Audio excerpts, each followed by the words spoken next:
47th parallel on America's haunted highway, it's Pixelated Paranormal, your guide to the unusual and the strange.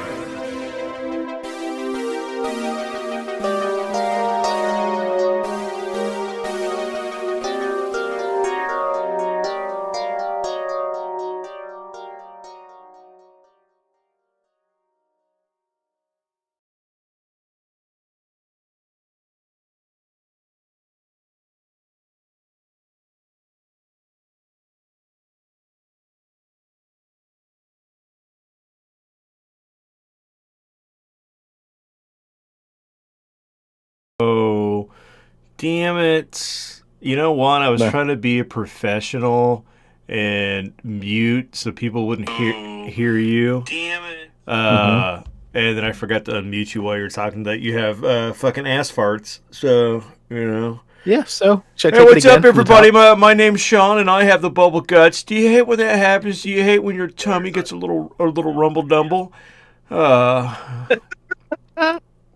Yeah, dude. I'm actually I'm drinking some kombucha to calm my guts down because apparently it's going to realign the microbiome in my tum tum there. So yeah. I haven't Anyway, made if I you haven't guys made missed that com first part, I haven't made yeah, kombucha in been so farting all long. day, Yeah. dude. I know you used to brew it, and I kind of wish you'd get back to it. I'll probably do it this summer. Yeah. Well, our buddy Jordan has been brewing a little bit here and there. So if he ends up migrating closer, I think it'd be cool for you guys to have a booch off, man. Kind of Yeah. just see who's going to brew a little Whose bit. booch is better, Jordan? My boocha or your boocha? Uh-oh, What right? you booching about? Well, tonight's episode is going to be pretty fun, but before we get into it, Preston, how have you been, sir?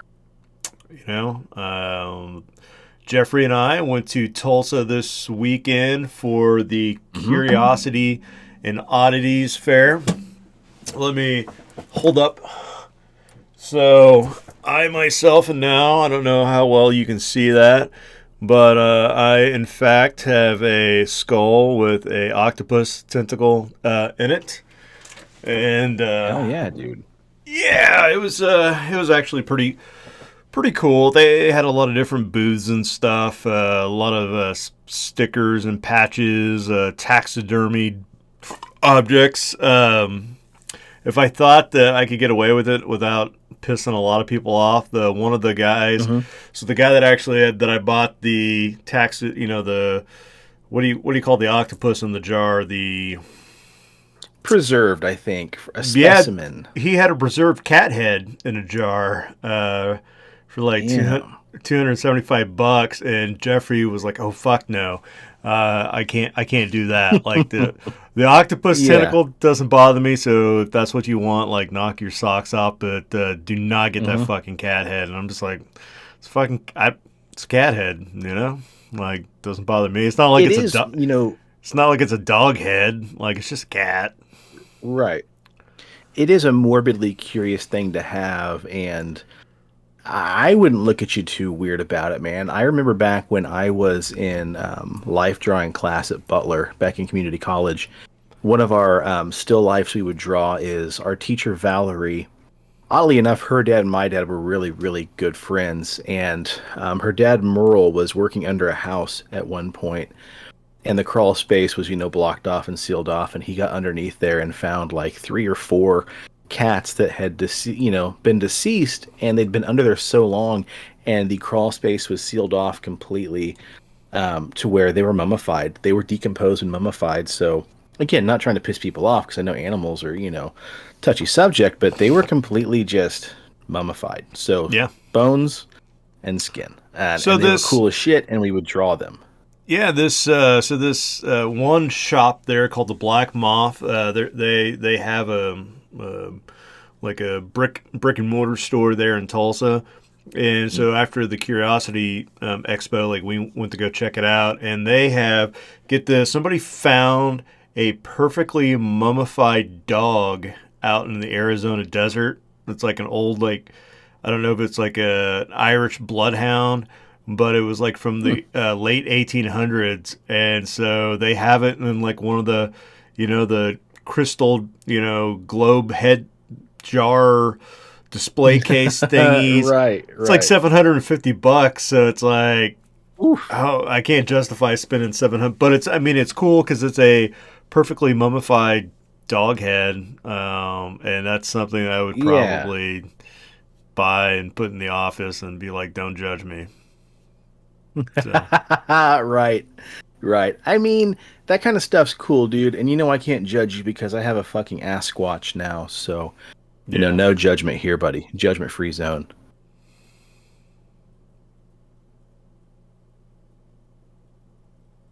Huh. What's that there? Sound bites? Huh? What are you talking about? Oh, weird. I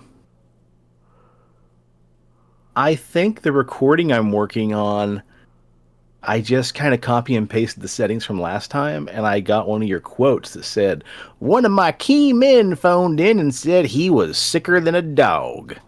And I thought you had interjected a soundbite in there. That was bizarre. That's going to be fun. So the entire recording is going to be me hearing you in that famous hillbilly accent, Which you told me saying I random can't, shit. which I can't do tonight, which disappoints me because I'm Well, all up. I mean these quotes are just kind of normal standard folk, not really any kind of accents or affects or anything like that on this go around. So It's a me, it's a Mario. I was there in the right, forest, right. and a fucking fire demon came out of nowhere and it touched my pee-pee. On that note, dude, we went out and watched the new Super Mario Brothers movie at the drive-in. We took our niece, and it's a pretty fun movie. I Yeah. gotta say, man, I enjoyed it. Yeah, yeah, yeah. I'm gonna go watch it again with my brother because we were supposed to go see it together as well. Because again, big Mario fan, a fan enough that I've got a tattoo here on my bicep. So Yeah. notice how I didn't flex my muscles because I'm not a douchebag. But yeah, I'll post a picture of that in the Instagram. But yeah, fun movie, definitely worth a watch. We'll see what happens. They're talking about doing an entire Super Mario cinematic universe now, so we'll see what happens there. But Jack Black is anyway, Bowser. yeah, I really liked it. I Yeah. think he did a pretty damn good job of being Bowser, and God, I love Jack Black anyway. You know what Jack Black is not good at? Being in fucking Star Wars. The last episode of The Mandalorian, he had a little cameo. Oh, uh huh. It was fucking hideous. It was the worst. It's like I have a lot of love for the spaghetti western that is The Mandalorian until that Mm-hmm. episode. Then I'm just like, you fucking sellouts. Like, god dang it. What? Yeah, So I've because heard such mixed reviews on this, man. You either loved it or you hated it. I have yet to watch it yet, so dude. I don't So really have an opinion to weigh in on. But Christopher Lloyd, Doc Brown, like anything that Christopher Lloyd in, solid, right? Uncle Fester, hmm like his character did not bother me. I fucking enjoyed seeing old man Lloyd still doing his thing, but the weird couple that is Lizio and Jack Black, and I think it's because like Lizio's acting was really horrid.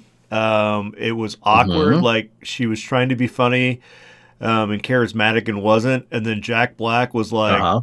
"I'm over the top. I'm Jack Black and I'm in Star Wars." And it's like, okay, Oh, fuck off. I'm done. All right, go get some laser guns out. Somebody fucking chop an no. arm off with a lightsaber. Like, let's get to it. Oh no. Yeah. So that if Lizio did a little bit better job on the acting part, like not a lot. It's not like I need like just a touch. Put a little bit of spice in it, It's girl. Just Emerald Lagasse that shit. it's Bam. Just a little bit. Just a it's little it's pinch. it's just Yeah. Lizzo, not Lizio. It's just Lizzo. Yeah. Well, she couldn't get acting right, so I'm not gonna get her name right. So there's that. Wow, ka-chow. Yeah. If you're Oh man. Lizzo, if you're watching this, maybe take acting courses. I don't know. I don't know what your day job is, Wow. but it's not being in Star Wars. Okay. You took shots at Aaron Rodgers. You took shots at Lizzo. For Yeah. fuck's sake, buddy. You're just gonna have a And I'm lot of taking shots professional at beef. I'm taking shots of Jack Black right now too, bud, because I don't know what the fuck you were doing, Yeah, but what the fuck? Like, it wasn't good. So I have you know, my grandmother told me that when she worked with Jack Black, he was the nicest, sweetest, most, charming young man that she's ever met next to me, of course, because by God, I'm charming too. But yeah, when she was in Mars Attacks, she said that he was just like the nicest guy and, carried her food to the table for her and always made sure that she had something to drink. And, if she was cold, make sure she had a blanket, stuff like that. So he always has a special place in my heart. And when I watch that episode of Mandalorian, I'm going to just let you know how I fucking feel about it. yeah, either you're gonna be like, dude, I totally fucking agree, or you're gonna be like, dude, fuck you. Like, Right. Yeah. I don't where Hashtag did Team all Lizio. yeah where did all this fucking hate come from? So No, I've heard everybody's very split on that. So, well, something else people are split on is us taking 10 minutes or longer to, catch up on these episodes. So let's fuck just them. fucking jump Yeah, into the. fuck them. This is our Right. podcast. Right. We're gonna do what we want. So Yeah. Years ago, podcasts were just people talking and catching up and bullshitting. So, yeah. any hoozle. I was reading in one of the many, many, many, many, many weird books that I've got in the old Pixelated Paranormal library, and I came across a weird story about a group of dudes that encountered an alien that they said was made entirely of fire. And it got me thinking, Preston. It got my brain cooking, if you will. And it dawned on me that we really haven't ever talked too much about fire entities or ghosts or aliens or whatever.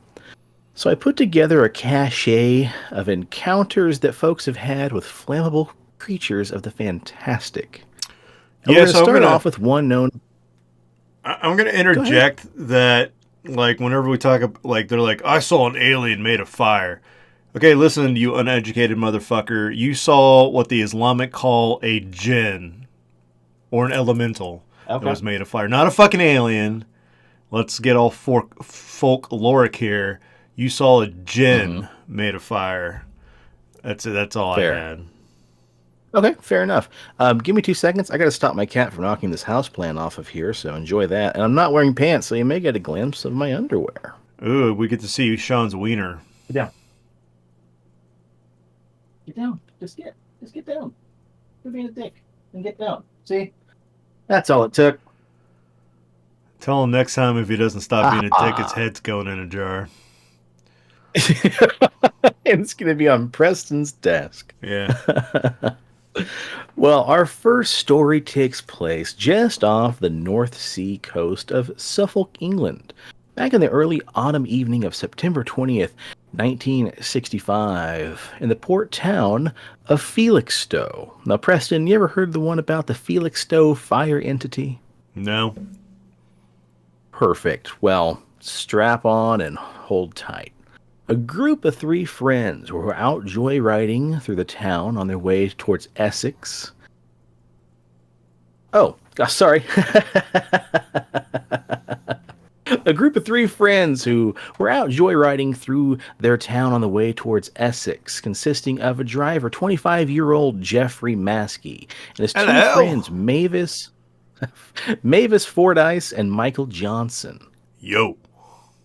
Around 10:30 p.m., a trio decided to break. Jesus, man, we're off to a great start. Around 10:30 p.m., the trio decided to break away and pull off the road near a hedgerow on the isolated, tree-lined Walton Avenue. The guys were out walking up and down the shoulder, stretching, having a couple sips of whatever liquor they might be drinking from their flasks, when all of a sudden, Michael suddenly walked out into the tree line, off into the wooded area, just off the road where they pulled over on.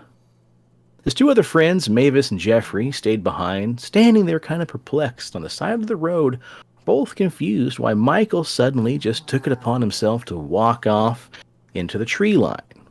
But they simply assumed that the guy had to go take a leak, so they didn't think too much about it. But then, just a few minutes after their friend took off into the tree line, Mavis and Jeffrey, strangely, for fuck's sake. But just then, a few minutes after their friend took off into the tree line, Mavis and Jeffrey suddenly heard a strange, high-pitched humming sound, seemingly coming from somewhere in the sky above them. The 2 young men began to grow anxious and disconcerting about what was going on overhead. The sound became overwhelming, and suddenly they both decided they should get back into the car and wait for Michael to return from his little venture out to the woods. So Mavis leaned out the window and tried to figure out just where the noise is coming from, but still couldn't figure out just where or what was making the strange sound. Then suddenly, the boys noticed a bizarre, egg-shaped craft floating over the car. The two boys corroborated and decided it must have been about 90 feet above the car, an oval-shaped craft somewhere between 6 and 7 feet wide. They said the craft was orange in color, and somehow it was glowing so brightly that the entire area around them, including the UFO, seemed to be glowing in a strange orange light. Suddenly, the object shot away from the vehicle and disappeared, off behind the tree line. The two boys stared off in the direction where the craft disappeared for just a few minutes. Suddenly, they both had the same thought, "Ah, shit, that's where Michael took off to." So terrified, the duo began screaming Michael's name, trying to coax him out of the tree line, and also looking off into the darkness, just trying to figure out what or where that UFO had gone to. In an even more paranoid and impatient manner, Mavis shifted his car into reverse and began pulling away off the side of the road. Then suddenly he slammed on the brakes and pulled back off and decided they couldn't leave their friend abandoned in the forest with whatever the heck that bright craft might have been. Buck him. But His neither ass of should them have got in the car. Right, yeah. Piss on the side of the tire like everybody else. Yeah, you snooze, you lose, Neither Michael. one of the- Snooze, you lose. Furthermore, neither of the boys ever had much experience in dealing with UFOs and just what little green men might come crawling out of them. So they both decided to stay inside the vehicle on the side of the road, not testing fate for whatever might be skulking in the shadows of the trees. A few moments later, much to their relief, though, they saw the outline of a human figure walking out of the shadows from the trees, and soon the lights from the side of the highway lit up the face, and they both realized it was their friend Michael. But something was strange about Michael. He was walking very slow, almost with a limp, slowly staggering back to the vehicle, where his two friends were waiting. Mavis and Jeffrey both jumped up out of the vehicle, leaving it still running on the side of the road, to help their friend, who at this point had collapsed on the side of the road beside the car. At first, they thought that he was just playing a practical joke, but suddenly they realized he was covered in sweat and unresponsive, just out cold. So not knowing what to do, the two boys drug him up to the side of the vehicle, tossed him in the back seat, and tried to make him as comfortable as they could.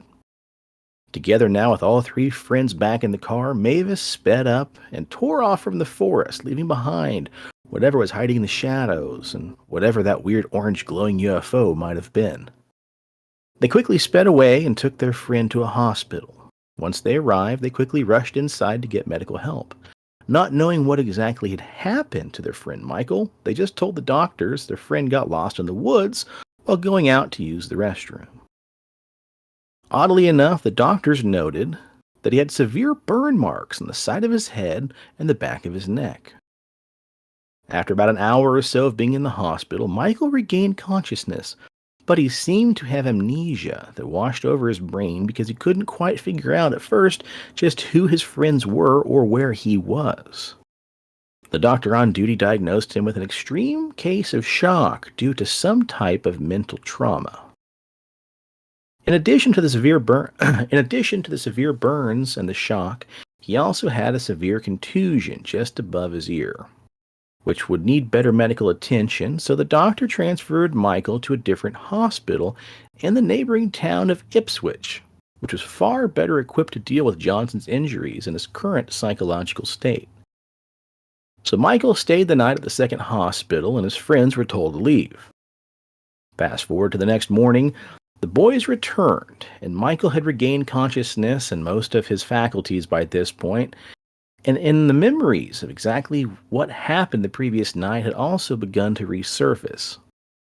Neither Michael, his friends, nor the doctors that were treating him could believe what Michael claimed to have happened. He said that as soon as the car pulled over that last night, he exited the vehicle with his friends. But just when they started to chat and stretch their legs a little bit, an unknown sensation came over him, and he suddenly felt strangely compelled to go off by himself into the woods. Like an unknown force is beckoning him to leave his friends and venture further into the trees by himself. And he wasn't exactly sure how long or how far he'd been walking, but he said out of nowhere, the sky suddenly lit up, and then without warning, a figure was standing in front of him. See, he said he had no clue where it came from. It was almost like it suddenly appeared out of nowhere. He described the being as having large, sloping eyes that seemed to be glowing from within, deep in the darkness. But even stranger still, the creature also seemed to be covered in a luminous orange flame, dancing and flickering over the entire body. Whatever the thing was far too much for Michael to process at the moment, and so he passed out cold on the forest floor. Michael swore that he had no memories of what transpired next until he woke up the following morning in a hospital bed. So it goes without saying that the doctors who heard the young man's bizarre tale were skeptical, to say the least, and the newspaper reporters from Ipswich Evening Star who published the strange account on September 21st were just equally as baffled. But nevertheless, Michael's friends, who have bore witness to the fiery egg-shaped UFO with their own eyes, believed their buddy full-heartedly and knew all too well that something strange and equally as terrifying had transpired in the woods near Walton Avenue late that night. So whether or not the creature was from the UFO or something completely different out of this world, possibly a demonic entity hailing from, somewhere God knows where, is left unknown. But the burn scars on Michael's neck serve as a testament to what truly happened that evening. So Preston, what do you think, buddy? Gin. Yeah. Fair. Yeah. Or, there was like that, what was that crazy guy in the late 90s that was, trying to convince everybody that, aliens aren't real, but they're actually demons? So, technically, it could have just been a demon that was on fire. But here's the thing, man. If I'm like Michael and I got a full bladder and I'm out there, I'm a shy peer, and so I got to get away from everybody else to take a piss, and something on fire comes up to me, dude, I'm whipping my dick out and just fucking pissing all over. I'll put that fire to bed. No questions asked. So I ain't coming back looking like a fried chicken leg or anything like that. Right. Burnt chicken. I'll piss that out, man. I like it. I used to have a shy bladder too, and then it dawned on me one day that, you know what? I just got to take a piss. I'm not here to impress anybody. There's always going to be one bigger. There's always going to be one smaller. So I'm going to belly up to the old trough or urinal station and fucking just let it rip. We went into a concert not too long ago and had to have been 10 urinals on the wall and a line of 15 dudes, and every other urinal was empty. And people were waiting until one person finished. Nobody wanted to squeeze elbow to elbow between dudes. And I just walked up there and I said, you guys are fucking weird. I have to pee. I'm not here to impress anybody. If you want to look, go ahead. Otherwise, I got to take a piss. And a couple of guys chuckled, and then I looked over at the dude beside me and I was like, well, this is fucking weird, isn't it? And he's like, yeah. And I said, they ought to post a sign up here that says small talk conversation starters while you're taking a piss next to another dude whose elbows are bumping yours. By the time I left the bathroom, man, everybody's like, oh, okay, I guess it is okay to, piss next to a dude. I had them all fucking laughing. It was a great time. So, that story is fucking go pee. The urinals in the expo center we were at this weekend, my problem with pissing in, public urinals is they're lower than the angle of your dick. All right, ladies, if you've ever wondered what it's like to be a man and piss in public, is the urinals are usually low to the ground, and so you're pissing and your piss is just splashing all over the place. The guy next to you, because we don't lightly pee. Most of us we're like children. We hold it until we're about to explode. So I got my piss splashing all over the place, getting on the guy next to me. The guy next to me is pissing in his urinal, splashing it all over the place, getting it on me. And it could be some weird piss sandwich if there's a guy on your left. So the urinals in this place, they were actual dick height. Like I didn't have to like bend my dick down. I didn't have to like aim.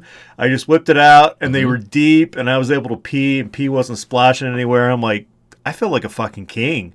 This is nice, you know? That's great. What kind of weird places do you pee at? I've never been showered by another dude's pee. I mean, I'm just saying, you know? Also, the trick is, being a man who's 5'9", like myself, I always pee in the kids' urinal, dude, because it's like knee high and it never splashes on me. Oh. Yeah. Well, for those of us that are man size and 6 foot and above, You're not 6 feet tall. I'm 5'11", and like I got screwed in like height because I'm like 5'11" and 3/4. Like we took the kids one year to the what's that fucking place that's the science museum where we ate the bugs. We did the beer and the pain and the fear. Exploration place. Yeah. They had that one year. They had that weird radar thing. Like you'd walk into this room, and there's like this radar like hanging above, and as you're walking in, it would scan you, and this computer voice would come over, and it's like, you are 4 feet 1.5 inches. And so my kid's like, look at that, Dad, I'm 4 feet and 1 inch. I'm like, oh, fuck, I don't know. How tall am I exactly? Like, this thing is getting like fucking descriptive. And so I walked past it, and it's like 5 feet 11 and like 1/2 inches. I'm like, what? You couldn't give me the extra half an inch and just say like 6 foot? Like, what the fuck? How can I, like, really? 11 and a half? Like, I couldn't get the extra to just be fucking even 6? God damn it. I was really concerned how long this episode is going to be. I was thinking like 40 minutes, but no, clearly we've spent the last 10 minutes talking about peeing, splashback, and how tall you aren't. I know. I'm really disappointed. Like, I'm gonna go 5'10" and a half without your boots on. I'm thinking if I keep the mohawk growing, that I go back, so I just get the spikes up a little bit. I think I can confuse it, and I can get the voice to be like 6 feet, even be like, yes. That's adorable. You've got a vendetta against a child museum robot. Yeah. I like it.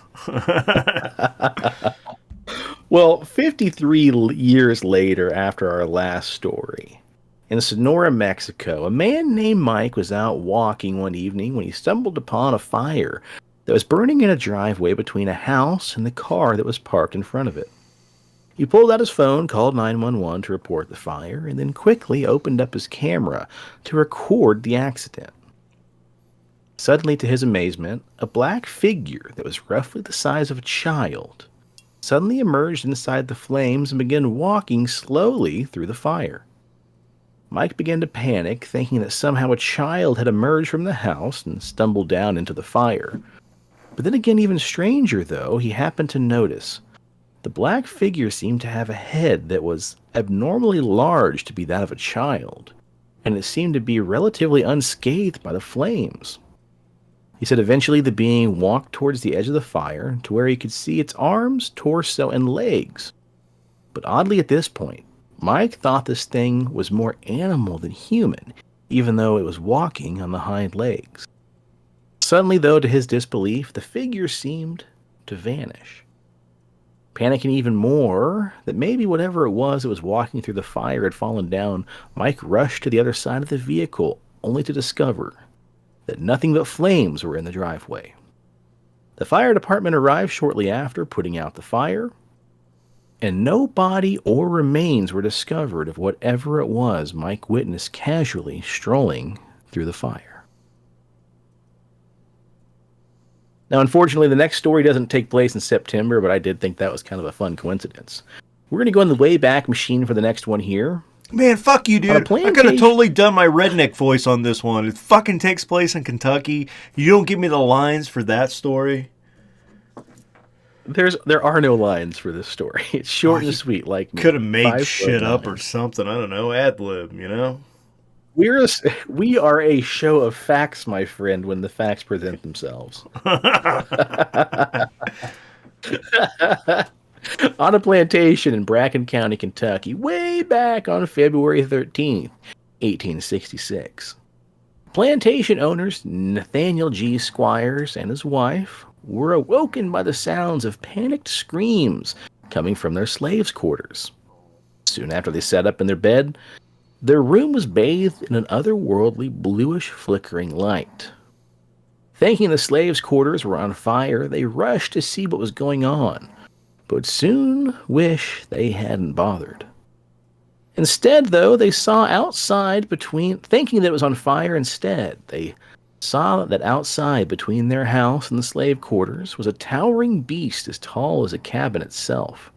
It had an ape-like head, two small white horns situated above each of its eyes, long arms covered in grayish hair, and feline-like paws with huge hooked claws, as well as a long tail with a dart-shaped horn. There's fire flicking from its eyes, and they said its mouth exuded sheets of blue-colored fire. And then they thought it looked like the entire body had a thin sheen of fire, like oil was burning on its flesh, or maybe instead, the flesh itself was composed of fire itself. As frightened as the plantation owners were, they backed away, and slaves screamed and cowered, and the flaming monstrosity suddenly was engulfed in a blazing spiral column of fire. It was so intense and explosive the entity disappeared inside the flames, and then all they could see was just a huge churning column of fire. After a few moments, the fire then suddenly went out, and the creature was gone. Oddly, though, no trace of scorched earth nor burn damage could be found in either the home or the slave quarters or the ground in which they saw the beast. Bum bum bum. Yeah, it's a fucking demon, dude. Because, like, especially, like, in Kentucky and Louisiana, um, Uh-huh. like, during, I don't know, non-working hours, right? So you're required to work the Uh-huh. fields from, like, sun up to sundown. And then at, like, sundown, nobody gave a fuck what you did. Like, hey, dude, you want to go practice voodoo? You want to go have, like, bang the drums and do whatever? Like, we don't give a shit. Just fucking stay out of trouble. And so that's what like a lot of slaves on plantations did. Like they'd have their nightly Mm-hmm. rituals. I'm just thinking like maybe you had some up and coming voodoo priestess that maybe 100% didn't know what she was doing and summoned a fucking fire demon. She was like, "Whoops, sorry."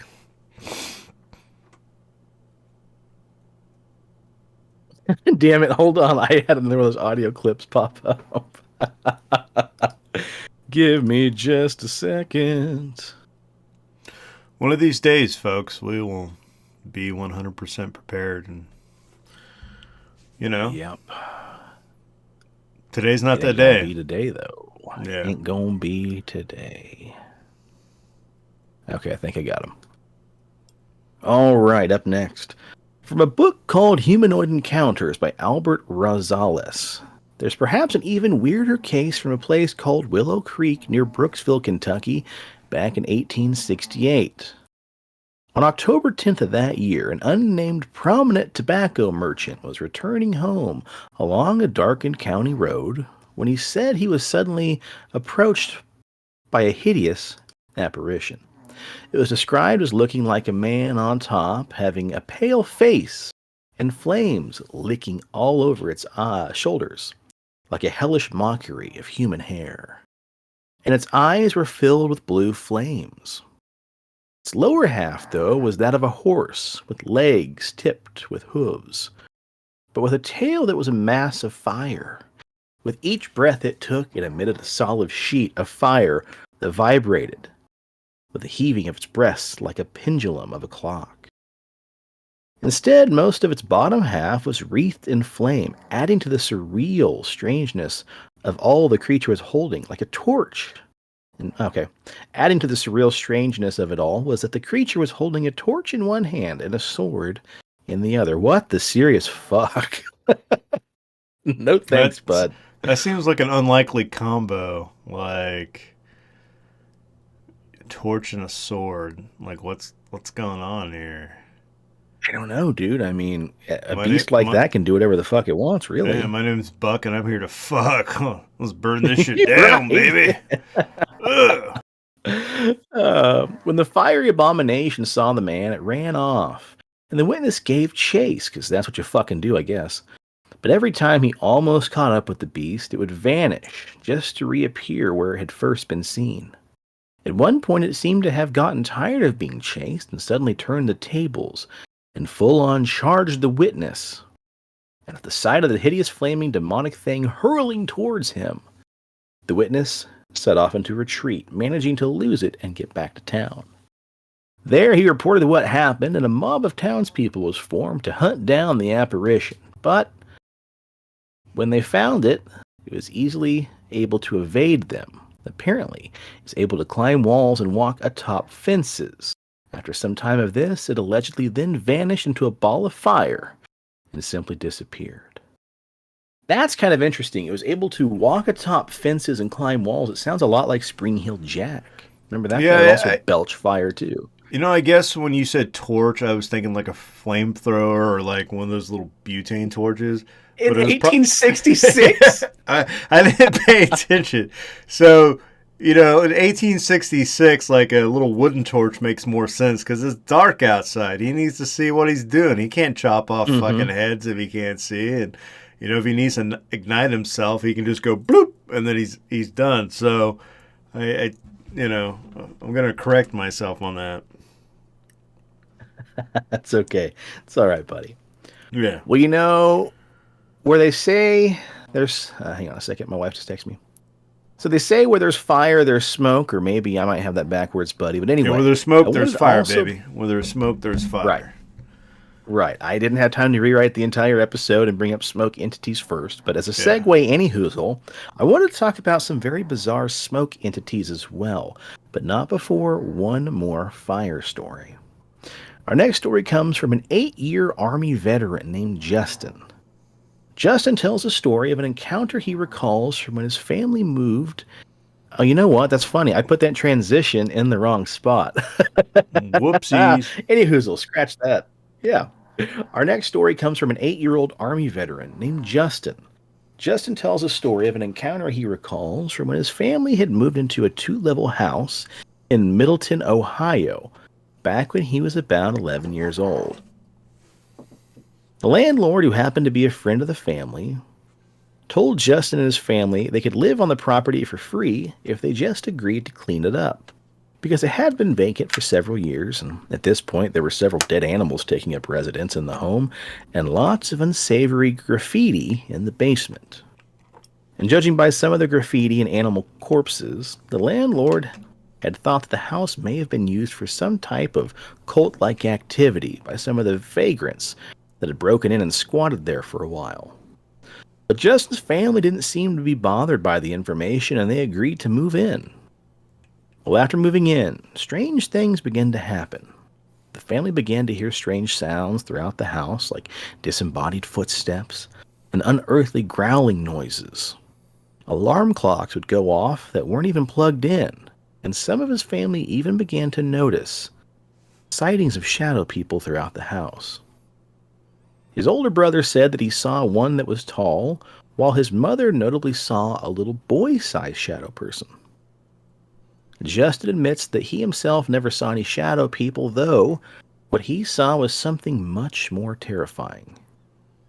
It was sometime back in September 2001 that Justin recalled that he had just had a fight with his parents.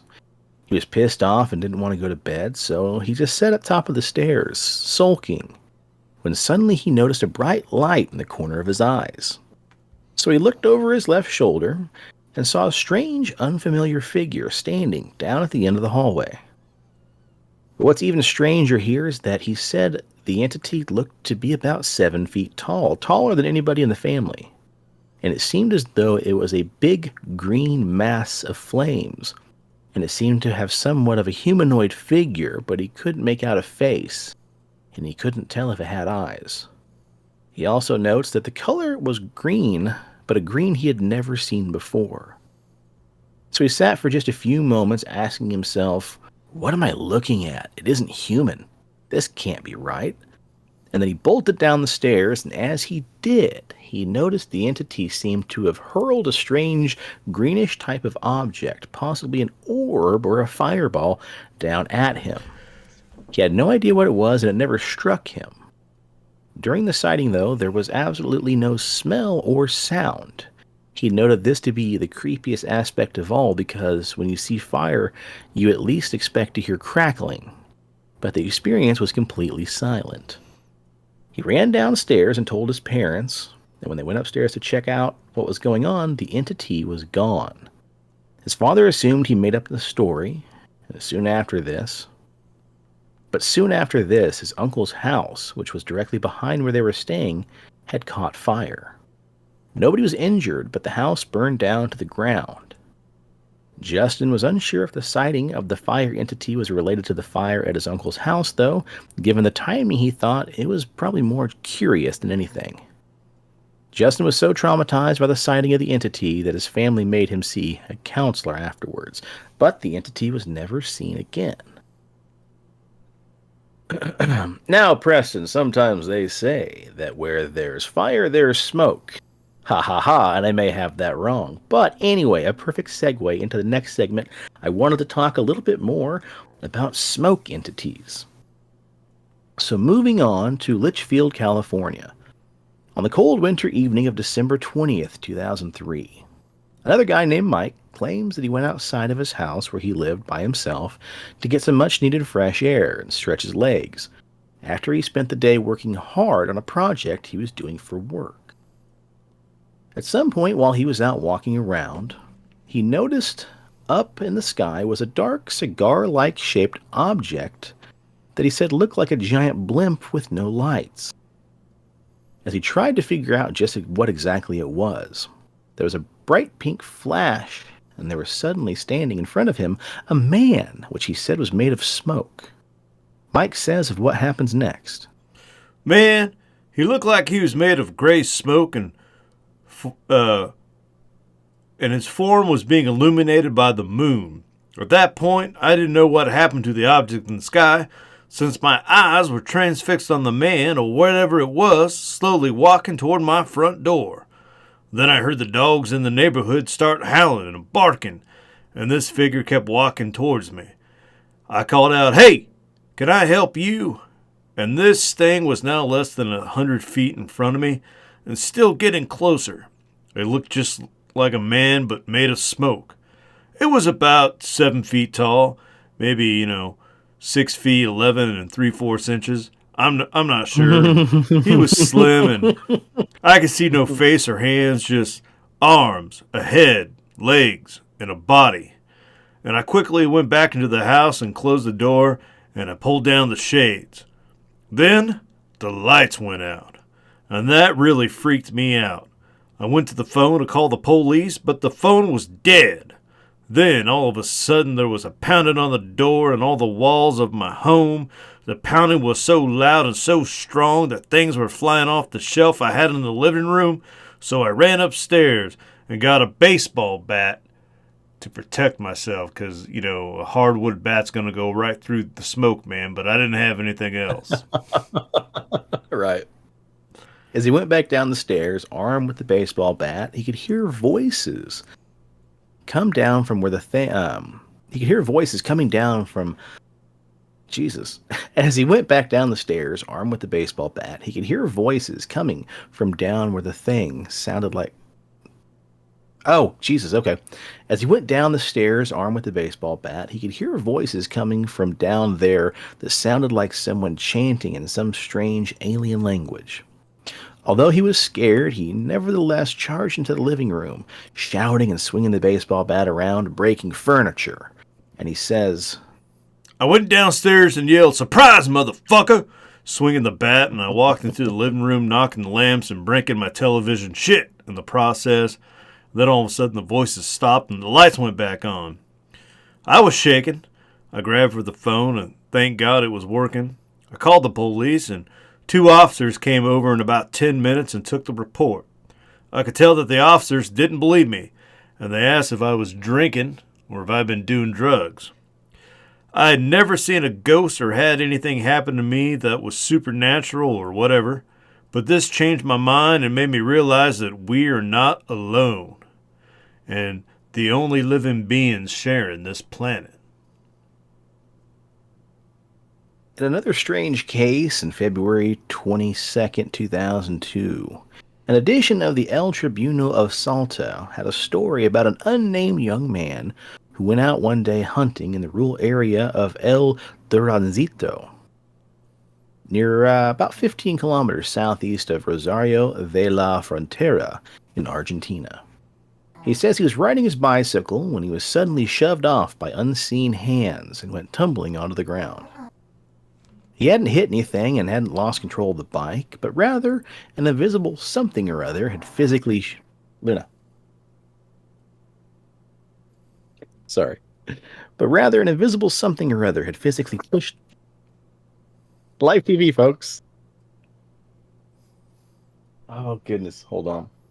Okay, never mind. Sorry. He said he was riding his bicycle and was suddenly shoved by unseen hands and went tumbling to the ground.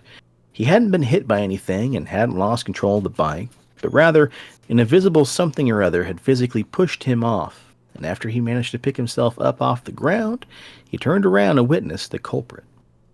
Standing there was a black, shadowy figure that seemed to be made of tightly packed black smoke. The young man panicked and grabbed his shotgun. Fired it, but the shots apparently had no effect on whatever it was that continued to loom in front of him. There were no facial features, no clothing, just that thick black smoke that was held together in the shape of a man. It then lurched towards him, and he tried to stab it, but his knife passed right through it. It then grabbed him by the hair and began dragging him back into the woods as he screamed and kicked in defiance.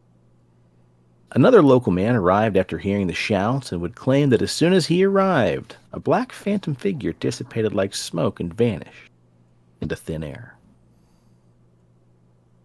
A more recent account, though, comes from 2010 concerning a witness called Kelly, who says that she was in her living room with her husband one evening enjoying a TV show. And now the two of them don't smoke, but oddly enough that evening in particular, they noticed a strange wisp of smoke wafting through the air.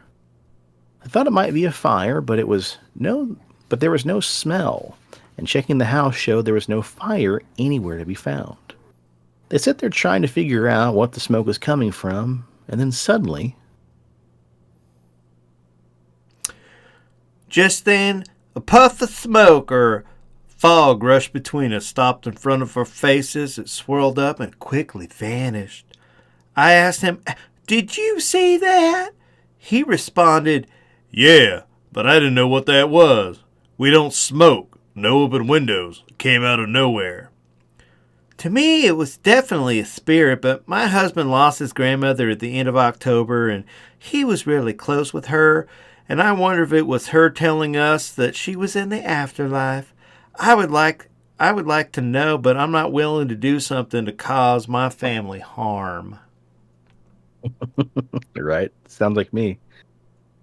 And now another story I found from Reddit that was kind of familiar is about a Redditor who said his sister was visiting at the time while her kid was inside watching TV and the rest of the family was sitting outside on the front porch, all facing the front yard. At some point, the radio started playing the song My Sweet Lord by George Harrison. And a detail they said that will forever be never forgotten was when the part came on that said, "I really want to know you. I really want to go with you." Suddenly something strange happened. While his sister was talking, he said that he saw something black coming towards him, and then felt it pass through his legs. Then it went behind his sister and passed around her and his wife, and then it went through the front yard. Before hitting the fence, it then disappeared. Right after that, he said he was so confused, all he could do was say out loud that he thought that it was a cat or something else. But his wife cut him off and said, "That wasn't the cat, I saw it too." The sister didn't see it, but she said that suddenly she felt very scared. What she said was weird because he and his wife both felt the exact opposite. Some kind of peaceful feeling had washed over the both of them right after the experience. Well, to conclude our fire and smoke entities, I'll tell a quick story that I may or may not have told on the show before, but have I told you guys about the time that we had a weird smoke phantom in our apartment back in El Dorado? I think I told you about Maybe. it, Preston, a little bit, but so when we lived in El Dorado, we lived on a second story apartment. We lived on the end of the building, so there's nobody beside us on, both sides, just one side. Well, the apartment next to us on the second floor was vacant. The apartment below us was vacant, and then there was only somebody living in the apartment caddy corner below us. But what's really strange, and Shayla can attest to this too, is that every night right around 10 o'clock, you'd get the smell of smoke coming into the apartment. Now, I checked. There's nobody in the apartment next to us. There's nobody smoking in the vacant apartment below us. And the lady who lived caddy corner from us didn't smoke. But almost every single night, you could smell the smell of cigarettes in the bathroom in our hallway and the bathroom in our bedroom, and once in a while down the hallway itself.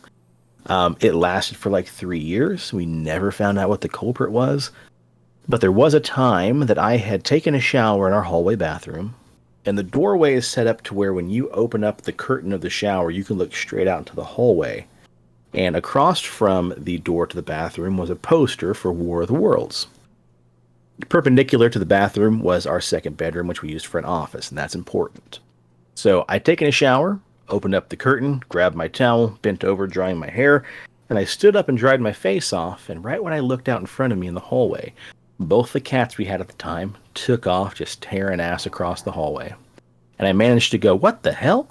And then all of a sudden, the guy who looked like he's wearing like a three-piece suit from like the 50s or 60s comes walking out. He has a bowler hat in his hand. He stops right in front of this poster. I can see right through it. But what's weird is like his head down to his shoulders was almost solid. His shoulders down to his waist were semi-transparent, and it faded down to where you couldn't see his feet.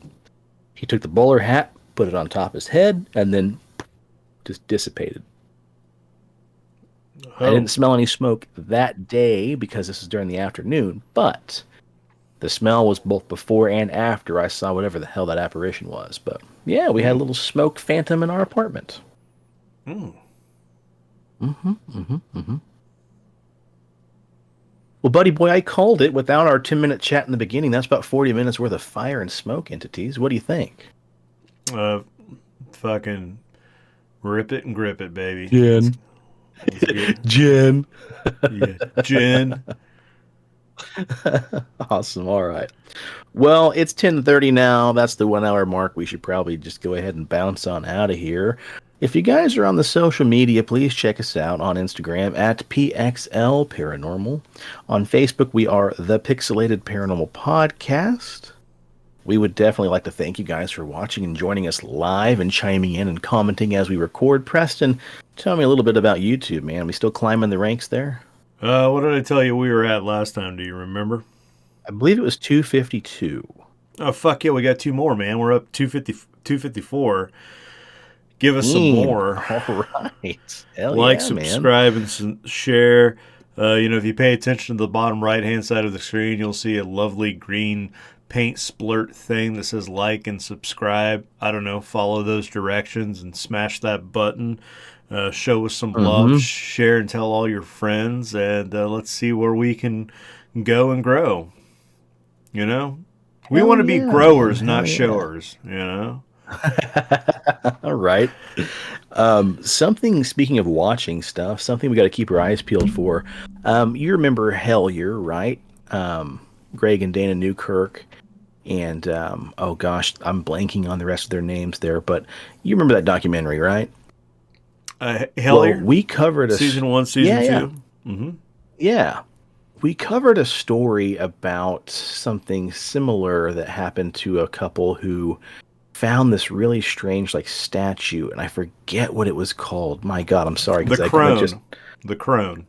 Thank you. Yeah, the crone statue. Perfect. Apparently, they're working on a new documentary about that story. Now, if you guys remember, the crone was this weird wooden sculpture statue that had a bunch of nails like hammered into its eyes and like a little noose tied around its neck. And apparently, this couple that were hiking, they found it in this weird little like outcropping or a cave, and took it to their house, and all sorts of weird shit went on. And then Greg and Dana Newkirk, I believe, they had it for a little while before it was returned.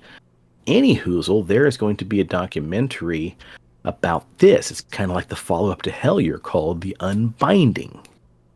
Now, they don't have like a release date yet, but I think it's something to keep our eyes peeled, and once we watch it, we'll definitely have to cover that. Yeah, I've seen a couple of interviews on that and the process. So they finally figured out that it was somehow like it had a spirit attached to it. Maybe there was a binding ritual where maybe you have a coven of witches and they were pissed off at Sister Jane, so they cursed her soul and bound it to this statue. So they had to figure out, basically retrace the steps of the hikers, figure out where they found it in the Catskills, and then Dana performed a ritual while her husband pulled out nail after nail after nail. They had to create like a protection circle. Like in the interviews that I've watched, they're talking about how there was shit in the woods, like trying to attack them and big shadow creatures and all this weird shit. And I'm like, oh my God, man, I didn't know all this extra details. And now that you're telling me there's a fucking documentary, I'm like, we got to watch it. Shit, yeah, man. I'm into it. I'm chubbing. I will let you know as soon as it gets released, man, and maybe we can check that out. But yeah, as of right now, they just say coming soon, so I have to keep our eyes peeled for that. Yeah. Cool. Well, what do you got on Dobbs, buddy? And as always, if you need a beard, if you want a beard, if you want to grow a beard, when people look at you, they say to themselves, damn, dog, that beard is on fire. Well, I tell you what you can do. You can go over to BigDobbsBeardBomb.com and use promo code PXLPARA for 20% off your order, and pick yourself up some scents like bay rum, fresh, citrus, mint, sweet tobacco, and classic. Put that shit in your face, and you too, my friend, will have a beard that is on fire. You'll look good, you'll smell good, and your level of manliness, like, you might be like, 5'11" and a half inches. You'll fucking go to 6 automatically. Like, your beard will just get you there. Like, you'll grow an extra inch all the way around. So, yeah. If you're a shy peer, you won't be a shy peer anymore, dude. You'll have the confidence to whip that thing out and fucking show the world what you're rocking with. So, get it all. Get it to Dobbs. Don't do anything that'll get you sent to prison. Yeah, I should probably mention that. And if right. And if you're in the Wichita area, please stop by to see our dear friend Leslie and the rest of the gang at CD Trade Post, Pawnee, and Seneca. Cool. All right, man. Well, next time around, what do you got? A little more Haunted America? Is that on the docket? Yeah. So I'm going to whip out... actually, I have it here in the... Hold on. Let me get my... Fucking kids were down in the office this evening watching the old YouTubers and making a mess. That was the wrong book. Never mind. That's the Krampus Kiss from Krampus. I thought that was the haunted Texas book, but I think I'm going to revisit Texas again and do some haunted Texas. So sweet. Sounds good, man. That sounds good. All right. Well, until next time, folks, I'm going to raise this glass to kombucha here and say cheers to the weird shit in the world and those of us that love to talk about it. And stay spooky. And stay on the paranormal highway.